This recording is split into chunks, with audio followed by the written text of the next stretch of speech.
इस फुटेज में आप देख सकते हैं कि एक आदमी बेसमेंट में किसी जानवर की तरह चल रहा है और गुर्रा रहा है।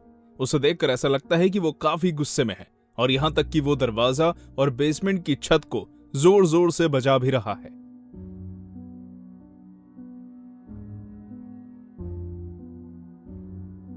जो मैं आपको बताने जा रहा हूं वो कुछ साल पहले हुआ था, जब मैं 13 साल का था। दरअसल मैं अपने भाई बहनों में सबसे बड़ा हूं। उस वक्त मेरे भाई डेनिस 9 साल का था और मेरी बहन मेरी 7 साल की थी।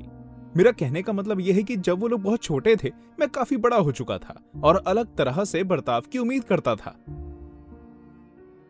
खैर, उस हैलोवीन मॉम और डैड ने तय किया कि वो हमें ऐसी जगह ले जाएंगे जहां हर उम्र के लोग जा सकते हैं। मैं पूरे मन से उनके साथ नहीं जाना चाहता था, क्योंकि ऐसा करने की वजह से मैं अपने दोस्तों के साथ मजे नहीं कर सकता था, लेकिन मैं उनसे कोई बहस नहीं करना चाहता था। बच्चों, हम उस जगह पर पहुंचने ही वाले हैं। कार की पीछे वाली सीट पर मेरे साथ दाएं ओर मेरा भाई पायरेट की ड्रेस पहनकर बैठा था और मेरी बाएं ओर मेरी बैठी हुई थी, जो बिल्कुल एक परी जैसी लग रही थी। मॉम ने उस दिन जबरदस्ती मुझे हैलोवीन की कॉस्ट्यूम पहनाई थी और मैं मान भी गया था, लेकिन मैंने सिर्फ स्वेटर पहना था जिस पर स्केलेटन का डिजाइन बना था। कूल! जब हम उस जगह पर पहुंचे तो हम सब गाड़ी से बाहर निकलकर एक बड़ी सी बिल्डिंग के अंदर जाने लगे। लाइन में कुछ देर इंतजार करने के बाद डैड ने वहां के आदमी के हाथ में टिकट्स दी और आखिरकार अंदर चले गए। अंदर सब कुछ बहुत अलग दिख रहा था। वहां ज्यादा जगह नहीं थी, बल्कि हम मुश्किल से ही हॉल में फिट हो पा रहे थे। लाइट बहुत ही कम थी। जाहिर है कि वहां की डेकोरेशन काफी डरावनी थी। हर जगह पंपकिन, भूत और लाल रंग की लाइट्स और भी बहुत कुछ लगे हुए थे। एक बार जब हम हॉल के आखिर तक पहुंचे तो हमें बाएं ओर मुड़ना था। अचानक लाल और काली स्ट्राइप्स की शर्ट पहने एक आदमी वहां पर आ गया। उसका मुंह टेढ़ा था और उसके हाथों पर मेटल के नाखून लगे हुए थे। हमें डराने के लिए वो हमारे ऊपर कूदा और वो कामयाब भी हुआ। कम से कम मेरे डैड और मेरी बहन तो उससे डर ही गए थे। तुम लोगों को डराना कितना आसान है। मुझे नहीं मॉम। हम देखेंगे कोडी। क्या तुम अपने लिए कैंडी नहीं लोगे बच्चों? दीवार पर एक डरावने जानवर के पास कैंडीज का एक बोल रखा था। नहीं, मुझे नहीं चाहिए। मैं तुम्हारी मदद करता हूं मेरे भाई ने जाकर कैंडीज ली और हम आगे बढ़ने लगे। मुझे लगता है कि वो इवेंट पुरानी फिल्मों से प्रेरित था, जिन्हें सिर्फ मेरे मॉम डैड नहीं देखा था, क्योंकि हमने रास्ते में लोगों को अलग अलग तरह की पोशाक में बार बार देखा। डेनिस और मेरी हर बार डरावना नजारा देखकर डर जाते और चिल्लाने लगते, क्योंकि अब मुझे चिड़चिड़ापन होने लगा था कि हम इतनी धीरे क्यों चल रहे हैं। इसलिए मैं सबसे आगे निकल गया।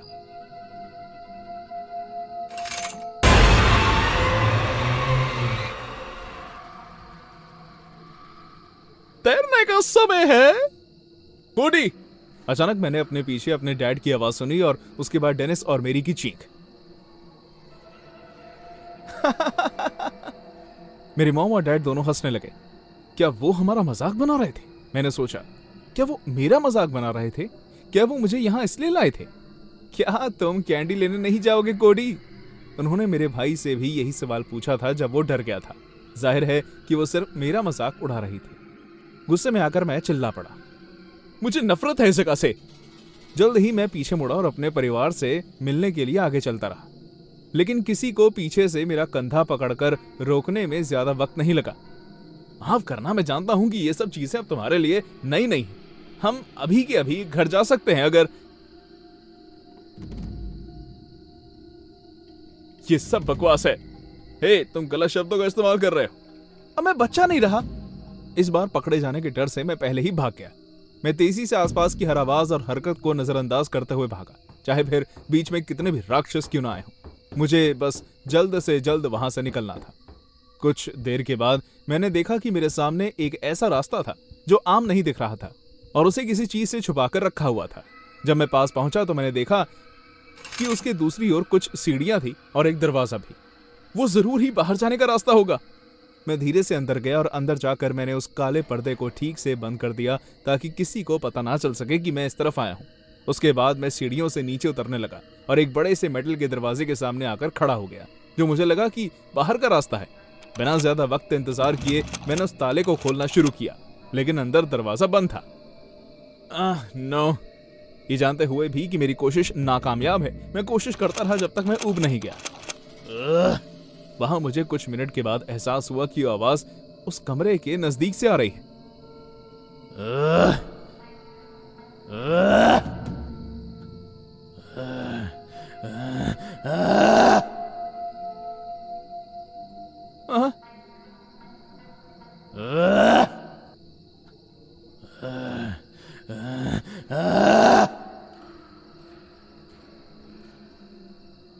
ये सब भी हमें डराने की कोई चाल है?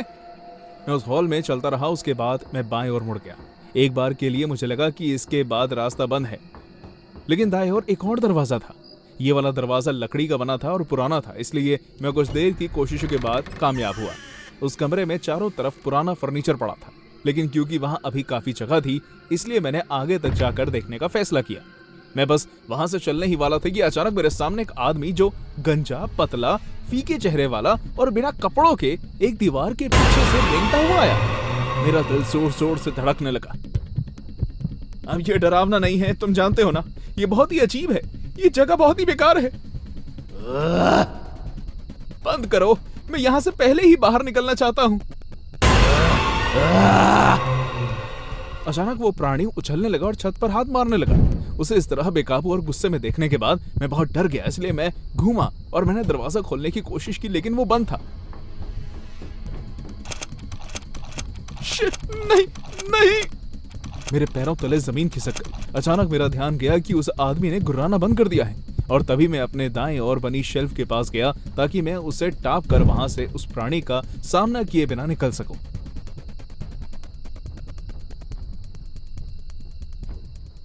अचानक मैंने महसूस किया कि उस प्राणी ने अपने पतले हाथों से मेरा पैर पकड़ लिया है। छोड़ो मुझे, पागल आदमी! जैसे ही मैंने अपना पैर झटक कर खुद को छुड़वाया, मैं तब तक भागता रहा जब तक मैं उस मेटल के दरवाजे के पास नहीं पहुंच गया। इस बार अंदर होने की वजह से मैं उसे खोलने में कामयाब हुआ। मैं फौरन बाहर निकला और मैंने जल्दी से दरवाजे को बाहर से बंद कर दिया। मैं अपने दिल को जोर जोर से धड़कते हुए सुन सकता था। भाड़ में जाओ! डर के मारे रोते हुए मैं ऊपर की तरफ भागा और उस जगह से बाहर निकल गया। मैं नहीं जानता कि उसके बाद आखिर क्या हुआ। मुझे बस इतना याद है कि मैं अपने परिवार के पास वापस चला गया। कोडी! मैंने उन्हें बताया कि मेरे साथ क्या हुआ और हम एक साथ उस इवेंट के कर्मचारी से बात करने गए। वो गंजा, पतला और बिना कपड़ों के था। शर्म आनी चाहिए आप लोगों को। आखिर आप इसके साथ ऐसा कैसे कर सकते हो? वो कोई बच्चा नहीं बल्कि बड़ा हो चुका है। सर, मैं नहीं जानता कि आप किस बारे में बात कर रहे हैं। हमारे यहाँ ऐसा कुछ भी नहीं है। आज तक मैं सोचता हूँ कि क्या वो वाकई एक मजाक था या फिर उस बेसमेंट में सच में कोई प्राणी कैद है। ट्रिक और ट्रीट और टाउन हॉल में खाना खाने जाने के अलावा एक और वजह थी जिसके लिए मैं हैलोवीन का हर साल बेसब्री से इंतजार करता था। वो वजह थी मेरी दादी। वो हैलोवीन से एक दिन पहले आती थी और पूरे एक हफ्ते तक हमारे साथ रहती थी। उन्होंने मुझे एक चीज के लिए बिगाड़ रखा था, यहाँ तक कि शहर के बच्चे भी उनके आने का इंतजार करते थे। उसका खास कारण था उनकी हैलोवीन कैंडीज। मेरी दादी दुनिया की सबसे स्वादिष्ट चॉकलेट बार्स बनाती थी और दादी उन बच्चों को उनके परिवार वालों के लिए भी चॉकलेट्स देती थी। इसलिए इस बार जब दादी आई तो मैंने चिल्लाते हुए कहा, दादी दादी, आप आ गई। वो गाड़ी से निकली और उन्होंने अपनी बाहें फैलाकर मुझे अपने पास आने को कहा। ओह मेरा प्यारा बेटा, इधर आओ अपनी दादी माँ के पास। हमने एक दूसरे को गले लगाया। मेरी खुशी का ठिकाना नहीं था। मॉम और डैड दादी का सामान लेकर बातें करते हुए आगे चले गए। मैं वहीं खड़ा था जब मैंने एक बच्चे को हमारे पड़ोसी मिस्टर मर्लिन के आंगन से मेरी तरफ घूरते हुए देखा। वो लड़का देखने में मुझसे बड़ा लग रहा था। उसके भूरे रंग के बिखरे हुए बाल थे। जिस तरह वो मुझे देख रहा था उससे मुझे बहुत डर लगने लगा। कभी भी किसी ने भी मुझे इस तरह नहीं देखा था। शहर के हर इंसान ने हमेशा मुझे अपने परिवार की तरह ही माना है, लेकिन यह बच्चा डरावना था। क्या हुआ मेरे प्यारे बेटे? दादी की आवाज सुनकर मेरा ध्यान उससे हटा। उन्होंने मेरी नजर से अंदाजा लगाकर उस बच्चे की तरफ देखा। क्या वो यहाँ नया है? हाँ, मैंने एक आदमी को उसे मर्लिन्स के यहाँ छोड़कर जाते हुए देखा था। क्या तुमने उससे बात की? अभी तो नहीं। वेल, तुम्हें जरूर करनी चाहिए, फिर तुम्हारा इस शहर में एक और दोस्त बन जाएगा। मुझे नहीं लगता कि वो मेरा दोस्त बनना चाहता है। क्या? तुमने ऐसा क्यों कहा? क्या आप देख नहीं पा रही कि वो मुझे कैसे घूर रहा है? बच्चे हमेशा ऐसे ही करते हैं। शाम के समय सभी लोग अपने अपने घरों के बाहर डरावनी चीजें लगाने लगे। मैं पड़ोस के बच्चों के साथ फुटबॉल खेल रहा था। हम मजे कर रहे थे जब मैंने क्रिसी को हमारी तरफ आते हुए देखा। उसके साथ सुबह वाला वो बच्चा था जिसके बाल भूरे रंग के थे। हेलो दोस्तों, ये मॉन्टी है, मेरा कजन। हाय मॉन्टी। तुम्हारा नाम क्या है पागल लड़के? क्या? हे, उससे इस तरह से बात मत करो, वो मेरा दोस्त डेमन है। हालांकि क्रिस ने मॉन्टी को ढंग से पेश आने को कहा, लेकिन मॉन्टी नहीं सुधरा। वो अपनी बदतमीजी में अड़ा रहा। डेमन? ये कैसा बकवास नाम है यार। बस बहुत हुआ, समझे? नहीं तो क्या तुम अपने मेयर डैड से मेरी शिकायत करोगे? मेरे डैड के बारे में बात करने की हिम्मत भी मत करना। मॉन्टी के चेहरे पर एक शैतानी हंसी आ गई। फिर उसने अपना हाथ पर थूका और मेरी शर्ट से साफ किया। सभी बच्चे उसका साइज देखकर उससे डरते थे, इसलिए किसी में इतनी हिम्मत नहीं थी कि कोई उसका सामना कर सके। लेकिन उसकी इस हरकत के बाद गुस्से में आकर मैंने कहा, क्या बकवास है ये? ऐसा तुमने क्यों किया? मुझे लगा कि हम अच्छे दोस्त बन सकते हैं।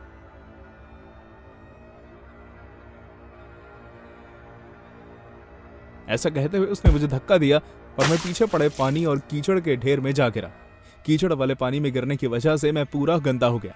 मॉन्टी मुझसे कई ज्यादा ताकतवर था, इसलिए मैं वहां से भाग गया। दरअसल मैं घर चला गया। मैं पीछे से उसकी बेइज्जती करते हुए फोटो देख सकता था। वो बच्चा बहुत ही बड़ा बुली था और मैं नहीं जानता था कि उसे कैसे सुधारा जाए। जब मैं घर लौटा तो दादी किचन में कैंडीज बना रही थी। मेरे पेरेंट्स बाहर गए हुए थे, इसलिए किसी को अपने पास ना पाकर मैं जोर जोर से रोने लगा। मुझे रोता हुआ सुनकर मेरी दादी फौरन किचन से बाहर आ गई। ए, क्या हुआ? ओह नहीं, क्या तुम्हारा एक्सीडेंट हुआ है? उसने मुझे धक्का दिया और मुझ पर थूका भी। क्या? किसने किया तुम्हारे साथ ऐसा डेमन? वो नया बदतमीज लड़का। मैं उससे नफरत करता हूँ दादी।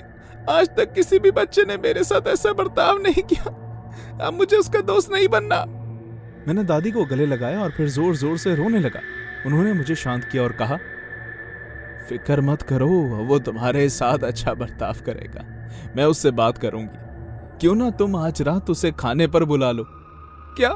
लेकिन उसने जो मेरे साथ किया वो तो। बस अपनी दादी पर भरोसा रखो। जाओ जाकर उसे रात के खाने का निमंत्रण दे दो। तुम्हारे पेरेंट्स देर रात तक घर नहीं आएंगे। हम मिलकर मजे करेंगे। हालांकि मैं अपनी दादी की बात से बहुत ही ज्यादा हैरान था, लेकिन मैं इस दुनिया में उनसे ज्यादा और किसी पर भरोसा नहीं करता था। मैंने कपड़े बदले और मिस्टर मोलिन के घर गया। बॉन्टी ने दरवाजा खोला और मुझे देखकर हैरान हो गया। शायद उसे लगा कि मैं उसकी शिकायत करने आया हूं, लेकिन जैसे ही मैंने उसे अपने साथ डिनर करने को कहा, वो भी हैरान हो गया। मिस्टर मोलिन ने उसे उसी वक्त इजाजत दे दी और मैं मॉन्टी को लेकर घर वापस आ गया। मेरी दादी डिनर टेबल पर हमारा इंतजार कर रही थी। एक बार जब हम अंदर आए तो उन्होंने मॉन्टी का स्वागत किया। आओ बेटे, आओ। डेमन ने बताया कि तुम यहाँ नए हो। इस शहर के हर बच्चे को मेरे हाथ की कैंडीज पसंद है। क्या तुम चखना चाहोगे? कैंडीज? बस इतना ही? मुझे लगा कि तुम लोगों ने मुझे रात के खाने के लिए बुलाया है। प्लीज अब ये मत कहना कि तुम्हारी दादी भी तुम्हारी तरह ही पागल है। मैं उस लड़के की हिम्मत देखकर हैरान था। शर्मिंदगी भरी नजरों से मैंने दादी की तरफ देखा, लेकिन इस बार वो मुझे कुछ अलग नजर आई। उनके चेहरे पर हर वक्त जो मुस्कान रहती है, अब वो गायब हो चुकी थी। उनकी नीली आंखें ऐसे चमक रही थी जैसे रात के अंधेरे में सितारे। उनके चेहरे की झुर्रियां और गहरी हो गई जब वो एक शैतान की तरह मुस्कुराने लगी। फिर वो भारी आवाज में मंत्र पढ़ने लगी। जब चुड़ैलें सवारी करती हैं और काली बिल्लियां दिखाई देती तो चांद फुसफुसाता है, आ गया हैलोवीन। मेरी आंखों में देखो जैसे मैं तुम्हारी आत्मा को देख रही हूँ। तुम वैसे ही करोगे जैसे मैं कहूंगी, वही करोगे जो मैं कहूंगी। जब चुड़ैलें सवारी करती हैं और काली बिल्लियां दिखाई देती तो चांद फुसफुसाता है, आ गया हैलोवीन। मेरी आंखों में देखो जैसे मैं तुम्हारी आत्मा को देख रही हूँ। तुम वैसे ही करोगे जैसे मैं कहूंगी, वही करोगे जो मैं कहूंगी। मैं नहीं जानता कि क्या हुआ, लेकिन जब दादी ये मंत्र बोल रही थी तो मैंने मॉन्टी के बर्ताव में बदलाव देखा। उसकी आंखें बदल गई। मैं देख सकता था कि उसकी आंखों में काले और सफेद रंग के गोले बनने लगे, जैसे किसी ने उसे मंत्रमुग्ध कर दिया हो। अचानक उसका शरीर अकड़ गया और उसने अपनी आंखें भी नहीं झपकाई। मॉन्टी? जी दादी। खुद को थप्पड़ मारो। जैसे ही दादी ने ऐसा कहा, मॉन्टी ने अपना दायां हाथ उठाया और कसकर अपने गाल पर एक थप्पड़ मार दिया। जोर जोर से हंसने लगी। अब से तुम डेमन के पक्के दोस्त बनोगे, ठीक है? ठीक है दादी। ओ माय, इसे क्या हो रहा है दादी?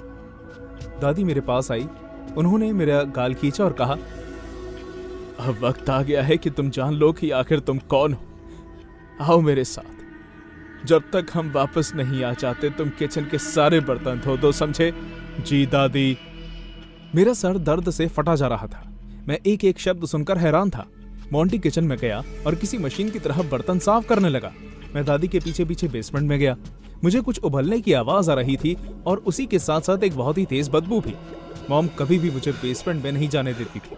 उन्होंने कहा था कि वहां बहुत सारे चूहे हैं, लेकिन उस रात मुझे असली सच्चाई का पता लगा। बेसमेंट के बीचों बीच एक बहुत ही बड़ा बर्तन रखा हुआ था। उसके अंदर से हरे रंग का धुआं आ रहा था। इसमें उबल रही है इस शहर की मनपसंद चॉकलेट बार्स। कल से कभी भी कोई भी तुमसे बुरा बर्ताव नहीं करेगा टीमन। हमारे परिवार पर काले भगवान का आशीर्वाद। जब से हम यहाँ आए हैं तो मैं हर हैलोवीन पर यहाँ आकर उस आशीर्वाद को ताज़ा करती हूँ। 10 साल? हम पिछले 10 साल से इन लोगों पर जादू करके इन्हें पागल बना रहे हैं क्या? हम हैं कौन दादी? क्या हम इंसान हैं भी या नहीं? तुम अंधेरे के बेटे हो। हमारा पूर्वज सालों से अंधेरे के देवता की पूजा कर रहा है। हम इन कमजोर इंसानों से कहीं बड़े। हम इनसे वो सब करवा सकते हैं जो हम चाहें।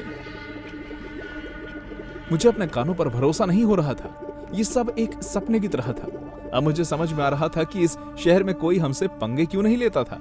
अब मुझे समझ में आया कि मेरे डैड मेयर कैसे बने। अब मुझे पता चला कि मेरे स्कूल का हर बच्चा मुझे अपना सबसे अच्छा दोस्त क्यों मानता था। ये सब एक झूठ था, लेकिन फिर भी मैं संतुष्ट था। मैं अपने लोगों के बीच सुरक्षित था।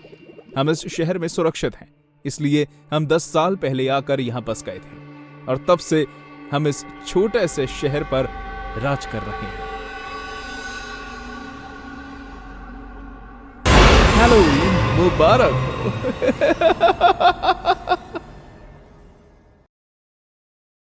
मुझे हैलोवीन नहीं पसंद क्योंकि इस साल में सिर्फ एक ही बार आता है, इसलिए मैं कोशिश करती हूँ कि इस दिन को जितना ज्यादा हो सके उतना नजरअंदाज करूं। लेकिन कुछ समय से मुझे ऐसा लग रहा है कि हैलोवीन का दिन बहुत जल्दी दोबारा आ जाता है। पिछले साल ही मैंने इस दिन को अकेले ना बिताकर अपने कुछ दोस्तों को घर पर बुलाया था। जब मैं अपनी एक दोस्त से बात कर रही थी तभी दरवाजे की घंटी बजी। शायद दरवाजे पर कुछ बच्चे कैंडी मांगने आए होंगे। ये सोचकर मैं दरवाजा खोलने के लिए चली गई। दरवाजे के पीछे मुझे एक लड़का और एक लड़की दिखे जो 10 साल से ज्यादा उम्र के नहीं होंगे। दोनों ने ही कुछ इस तरह के कपड़े पहने थे और मेकअप किया हुआ था कि उन्हें देखकर मुझे बहुत ही अजीब लग रहा था। ट्रिक और ट्रीट। वो बच्चे मेरे जवाब के इंतजार में वहीं खड़े रहे। मुझे माफ करना बच्चों, लेकिन मेरे पास तुम्हें देने के लिए कुछ नहीं है। वाह, तुम्हें वाकई कैरेक्टर में रहना बहुत ही अच्छी तरह आता है। मुबारक हो, लेकिन सच में मेरे पास कोई कैंडी नहीं है। बाय बच्चों, मैं उम्मीद करती हूँ कि तुम्हें कई सारी कैंडीज मिलें। हे एंजेला, क्या तुम हमारे साथ मूवी देखना चाहोगी?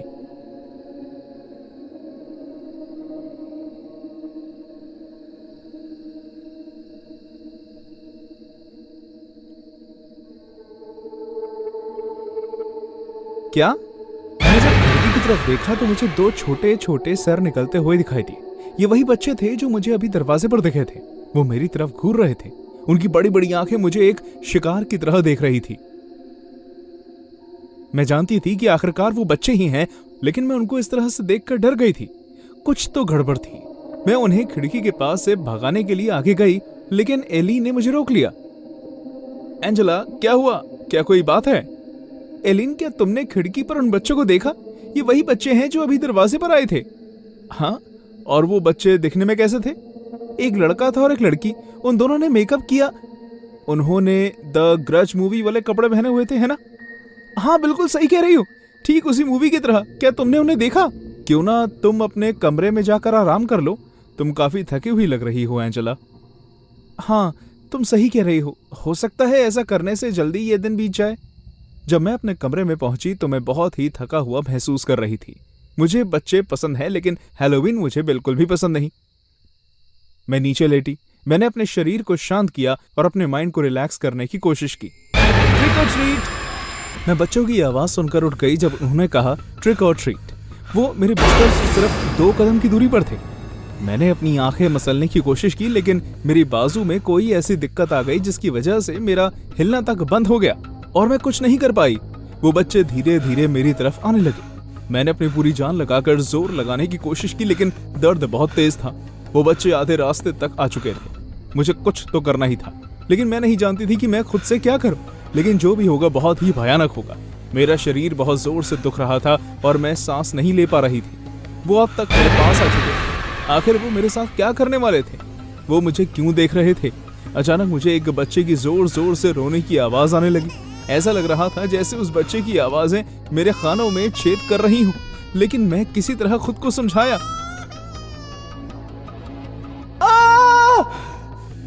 उस लड़के के पैर में अभी भी दर्द था, लेकिन मैं बच गई थी। वो बस एक बुरे सपने की तरह थे।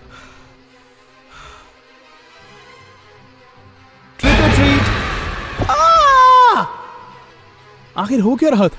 उस वक्त मैं बस इतना जानती थी कि मुझे यहां से बाहर निकलना है, मुझे अपने दोस्तों को लेना है और फिर पता नहीं यहां से निकल जाना है। लेकिन ये सब मुमकिन कैसे था? मदद करो, कोई तो मदद करो, दरवाजा खोलो। वो दरवाजा अचानक खुला और दरवाजे की दूसरी तरफ ब्रूस था। मैंने भागने की कोशिश की, लेकिन उसने मुझे पकड़ लिया। एंजेला, क्या हुआ? लड़ने या गुस्सा होने की कोई जरूरत नहीं है। आओ हम चलकर किसी डॉक्टर से बात कराएं। डॉक्टर?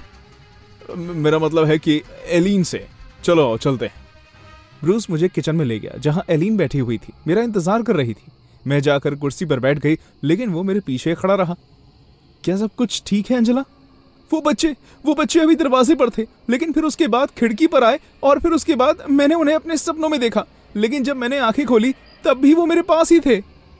एंजेला, मैं चाहती हूं कि तुम शांत हो जाओ। वहां कोई बच्चा नहीं था। यह सब तुम्हारा वहम है। लेकिन मैंने उन्हें देखा। एंजेला, हम सब तुम्हारे साथ खेल रहे हैं ताकि तुम्हें खुद ब खुद याद आ जाए, लेकिन अब यह खेल हाथ से निकल रहा है। तुम्हारे साथ जो भी हो रहा है उसकी जिम्मेदारी तुम्हें लेनी होगी। क्या मतलब है तुम्हारा? आज हैलोवीन नहीं है एंजेला, ना ही कल था और ना ही परसों। लेकिन तुम्हें याद करना होगा एंजेला, वो बच्चे जो तुम्हें दिख रहे हैं मर चुके हैं। तुमने मिसकैरेज की वजह से अपना बच्चा खो दिया और डॉक्टर ने बताया कि तुम अब कभी मां नहीं बन सकती। हैलोवीन के दिन कुछ बच्चों ने तुम्हारे दरवाजे पर खटखटाया और तुमने उन्हें किडनैप कर लिया। कुछ लोगों ने तुम्हें देखा, तुम गाड़ी में बैठकर फरार होने की कोशिश कर रही थी, लेकिन तुम्हारा एक्सीडेंट हो गया। दोनों बच्चे मर गए और तुम्हें काफी चोट आई, और तब से तुम यहीं हो। यहाँ? मैं इधर उधर देखने लगी। वो मेरी किचन नहीं थी, वो एक ऑफिस था। एलीन डॉक्टर के कोट में थी और ब्रूस उसके पीछे खड़ा था।